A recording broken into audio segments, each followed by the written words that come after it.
के माध्यम से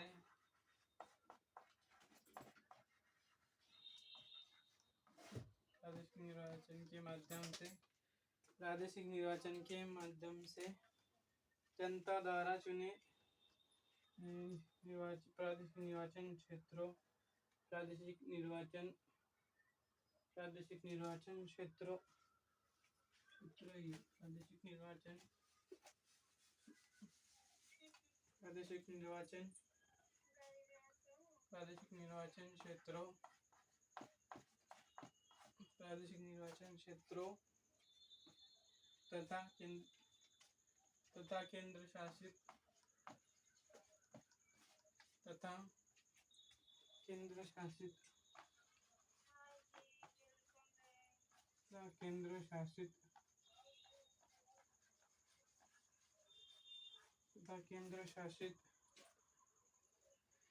तथा केंद्र शासित प्रदेशों से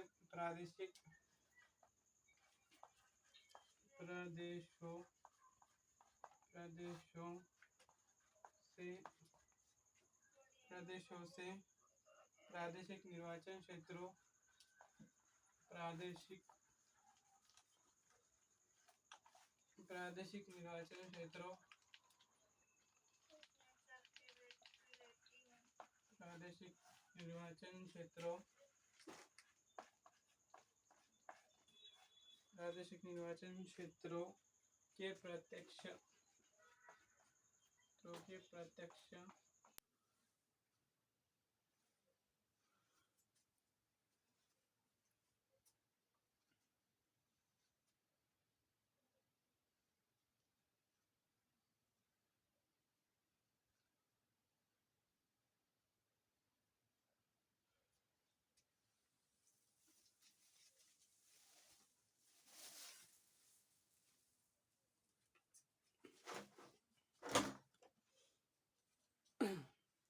हेलो दोस्तों, जैसे कि हम मतलब कि पिछले वीडियो में हमने बात कर ली थी।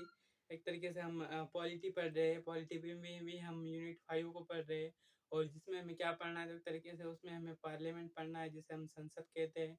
और उसमें विधानमंडल, जो राज्यों के जो विधानमंडल होते हैं, उनके बारे में हमें स्टडी करना है।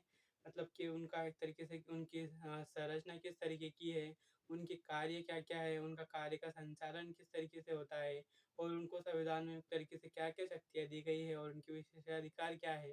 और इन विशेषाधिकारों की वजह से मतलब उनके एक तरीके से जो विषय उत्पन्न होते हैं, तो इन सब चीज़ों को हम डिस्कस कर रहे थे। उसी में जो हमारा मतलब कि आगे चल रहा है, तो अभी हम मतलब कि आगे क्या चल रहा है हमारा, तो अभी हमने उसमें शुरू करे थे लोकसभा। एक तरीके से मैंने पिछले वीडियो में आपको बताया था कि एक तरह की जो संसद है, तो संसद किन-किन लोगों से मिलकर बनती है। तो एक तरीके से उसमें होता है मतलब राष्ट्रपति होते हैं, फिर राष्ट्रपति के बाद में उसमें एक दो सदन होते हैं। जैसे मतलब एक लोकसभा सदन होता है, जिसे निम्न सदन, लोअर सदन कहते हैं, और एक दूसरा सदन होता है राज्यसभा, जिसे एक तरीके से उच्च सदन भी कह देते हैं।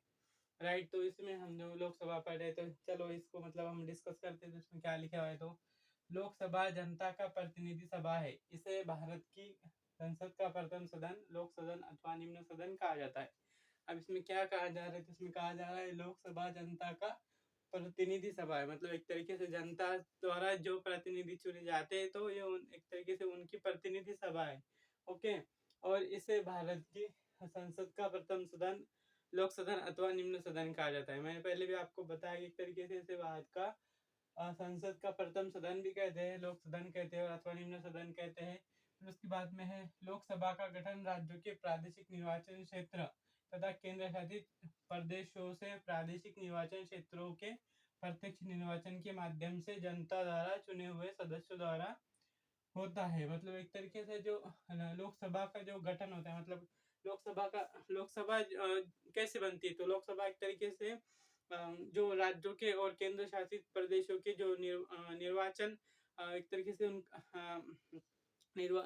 एक तरीके से क्या होता है, तो प्रादेशिक निर्वाचन क्षेत्रों, मतलब कि प्रादेशिक निर्वाचन क्षेत्रों से राज्यों के और केंद्र शासित प्रदेशों के प्रादेशिक निर्वाचन क्षेत्रों से मतलब एक तरीके से इनके प्रतिनिधि चुने जाते हैं। और इनके प्रतिनिधि चुने हुए मतलब कि प्रतिनिधि चुने जाते हैं, जो सदस्य होते हैं। तो एक तरीके से जो प्रतिनिधि चुने जाते हैं, वही एक तरीके से लोकसभा के सदस्य बनते हैं। फिर उसके बाद में क्या है, संविधान के प्रावधान के अनुसार लोकसभा में सदस्यों की अधिकतम संख्या 550 निर्धारित है। मतलब कि संविधान के जो प्रावधान है उसके अनुसार लोकसभा के सदस्य जो होते तो उनकी संख्या एक तरीके से 550 ही होंगे। इससे कम हो सकती है लेकिन इससे ज्यादा नहीं हो सकती। अधिकतम संख्या 550 निर्धारित है और 2 सीटें आंग्ल भारतीयों के लिए राखी होती। मतलब एक तरीके से 2 जो सीटें थी तो 2 सीटें आंग्ल भारतीय मतलब के उसमें आंग्ल भारतीयों का ऐसा मतलब था कि माता और पिता में से कोई भी एक व्यक्ति एक तरीके से यूरोपीय था और एक भारतीय था। तो एक तरीके से ये जो समुदाय था उनको एंग्लो इंडियन कहा गया था। एक तरीके से उनको आंग्ल भारतीय भी कहा जाता था। 2 सीटें जब हम आज़ाद हुए थे एक तरीके से 1950 में जब संविधान को लागू करे थे तो उस टाइम में मतलब कि एक तरीके से राष्ट्रपति को ये शक्ति थी कि मतलब 2 सीटें एक तरीके से वो आंग्ल भारतीयों के लिए रिजर्व रखते थे। लेकिन अब इसको मतलब कि हाल ही में मतलब कि लेकिन इस प्रावधान को हाल ही में हटा दिया गया है। अर्थात अब आंग्ल भारतीयों को राष्ट्रपति द्वारा मनोनयन की व्यवस्था को समाप्त कर दिया है। मतलब कि ये जो प्रावधान था तो एक तरीके से अब इसको समाप्त कर दिया है क्योंकि अब ऐसा माना जाने लगा है कि अब कोई आंग्ल भारतीय नहीं है। मतलब कि जो भी थे उनके माता या पिता दोनों में से कोई भी एक यूरोपीय था लेकिन अब वो पूरी तरीके से मतलब कि भारतीय बन चुके हैं। तो इस वजह से भी मतलब कि ये प्रावधान को खत्म कर दिया गया है।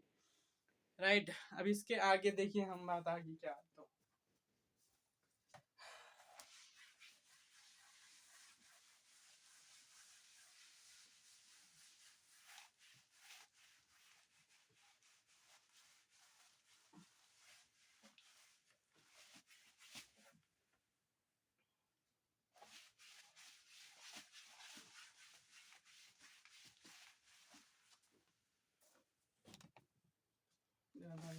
क्या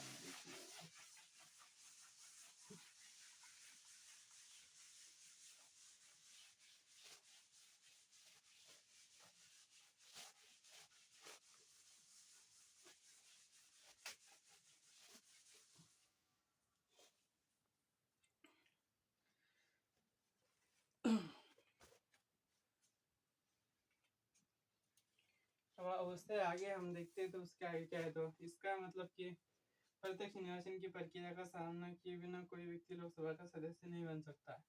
एक तरीके से प्रत्यक्ष निर्वाचन की प्रक्रिया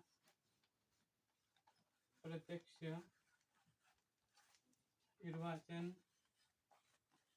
प्रत्यक्ष निर्वाचन प्रत्यक्ष निर्वाचन की प्रत्यक्ष निर्वाचन की प्रत्यक्ष निर्वाचन की प्रत्यक्ष निर्वाचन की प्रक्रिया प्रत्यक्ष निर्वाचन की प्रक्रिया प्रत्यक्ष निर्वाचन की प्रक्रिया का सामना किए बिना प्रक्रिया का सामना किए बिना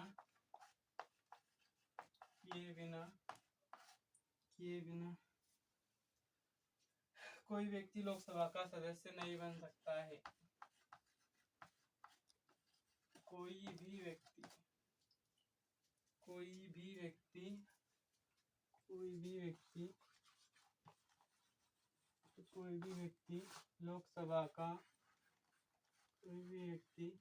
लोकसभा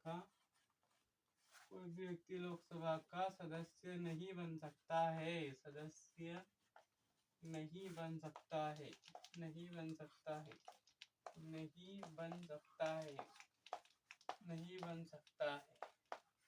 नहीं बन सकता है।